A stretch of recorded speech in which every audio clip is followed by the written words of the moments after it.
Hello and welcome back to Art Therapy with Jen. Today I'm going to be showing y'all 3 different pages that I did a little while ago. And y'all, I just take to notions, and this particular day I just wanted to smush some paint around, make a mess, muddy some stuff up, and just, I don't know, try out some stuff, just do something. I don't have any expectations. I just play around. And you see that roller thing there that I'm using? That is a brayer, I believe it's called. I've had it for a little while. I got it back during a real good holiday sale around Thanksgiving time, and I've never had time to just break it out and roll around with it and just have a good old time. So thought it'd be a fun opportunity with this. And like I said, I just took a notion to make a painted mess that day and just have some fun. And truth be told, I'm honestly shocked that this paper didn't just disintegrate with all this I was putting on it, but it held up good, y'all. This is one of those dylusions creative journals, I think they call it. And that paper so far has just been holding up pretty well. Now, while that paint's still wet, I'm going to take a baby wipe there, and I started doing it with the apple barrel paint there. It didn't work as good, so I wanted to try some reverse stenciling where I take that wipe and I just wipe up any paint through the stencil, and it creates that effect there, which I was really digging. Now, fast forward into the future, it's dried. The magic of video, right? And I just took a notion, y'all, and I had these, I think, distress crayons, and I don't know, I had these thoughts of just like a mad person, I don't know, they're like, but I must do this, but I must do this. So I wrote, but I must, and I just wanted to make a mess, like it was kind of a peek inside their head or something. I'm not sure what that says about me, but it sure was fun to create. And then I had an idea that I wanted to put this just green ooze coming out. And I really liked the effect of that, and I wanted to grunge it up some more. So I took one of these Sargent watercolor pencils and a crayon, and I just put some more squiggles in there, made it look even more chaotic. And then there I'm actually spraying some rubbing alcohol on that so that it dries a little quicker, and just to grunge it up some more with a paper towel. I mean, if I'm going to make a mess, y'all, we're just going to make a full mess. And I love the way it turned out. I really enjoy it with these textures and all of that. And this next page is actually kind of a response page to this one. So let's jump into that. I did this one the same way as that last page. I did that reverse stenciling where I wiped it up and used a different color palette.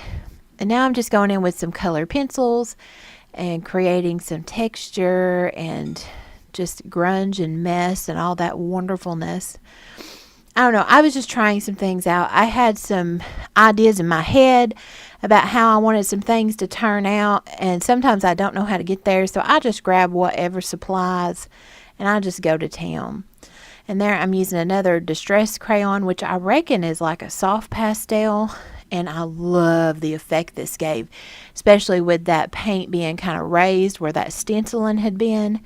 It was really neat and fell into those cracks really nicely. And now I'm kind of writing my response. That first page said, but I must.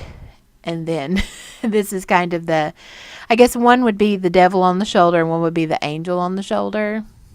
Although if this is the angel, it'd be pretty sarcastic. But I'm trying to do just some bubble lettering. I'm, reaching in deep to my inner middle schooler that used to write bubble letter notes, and I'm digging how it turned out there.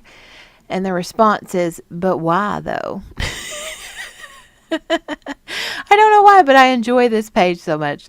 So the first one was, but I must, and this page is, but why though? That's been my thing. I've been saying at work lately when our policies change and stuff. I'm like, but why though? And I just smushed my finger around in that writing and just grunge it up a little bit. And I really enjoy this page. I'm just going over my butt a little bit more there to let it stand out. So, oh, this was a fun one. But the next page I'm going to show y'all, since we're finished with this one here, we're going to do a little more, I guess, of a traditional mixed media page with like a focal image and everything. But sometimes I just had to show y'all because I just have fun throwing some crap on a page sometimes. So we're going to be in this same dylusions journal there, and I'm going to start with some scrapbook paper. I'm really challenging myself to try to use this scrapbook paper up. It's something that doesn't really speak to me, but I have a ton of it and I have beautiful patterns and I need to use it. It's good stuff. I need to use it. It doesn't need to sit there. So I had an idea of using it for kind of a layering background. So I'm ripping up different sizes of papers with rough edges, and lucky for me, this particular page is double-sided. So one of the sides has that flower pattern and the other side has that plaid pattern. So I was just layering it up there and just creating something that I thought was visually appealing and had some good texture to it. Now I'm just using regular old Elmer's purple school glue. Another one of my favorite glues to use. It's never done me wrong. It's the glue I actually started art journaling with. So really enjoy that one. And now I've let this dry. So this is actually probably 30 minutes to an hour later. And I'm going to go over it with some gesso. This is some gesso I picked up at Walmart. Goodness, probably 3 years ago. And I didn't know what gesso was, and I had just seen a bunch of like YouTube videos and stuff talking about gesso, and I picked some up and it sat on my shelf for a year, and I'm like, hey, let's just start using this crap. So now I'm trying to use it and I'm having fun figuring out the different things I can do with it, and it's been one of the supplies I've been going to a lot lately.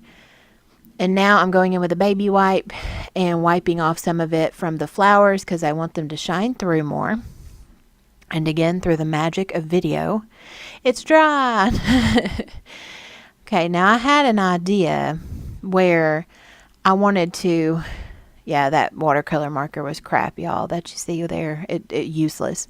But I had this idea in my head. I wanted to have these green, like bright green, and like maroony, pinky, purpley, like drips and layers. I wanted them to be transparent enough where you could still see that background layer through it, but I wanted them to be vibrant and have different opacities. So I decided to break out my watercolor set just to play around with it. This is the first time I have used watercolor on a journal page, and I was pleasantly surprised with how it played on the gesso and everything. Made a huge difference in how it layered and how I could get different effects with it. I think we may be revisiting the watercolors again in the future. I actually enjoyed working with them more than I do the liquid acrylics or the India inks. And this set, y'all, like this watercolor set, I want to think it was under like $10. I don't know. If I can find it, I'll link it down below. They sell it at, I know, Amazon, and I think they sell it like Hobby Lobby and Michael's and stuff.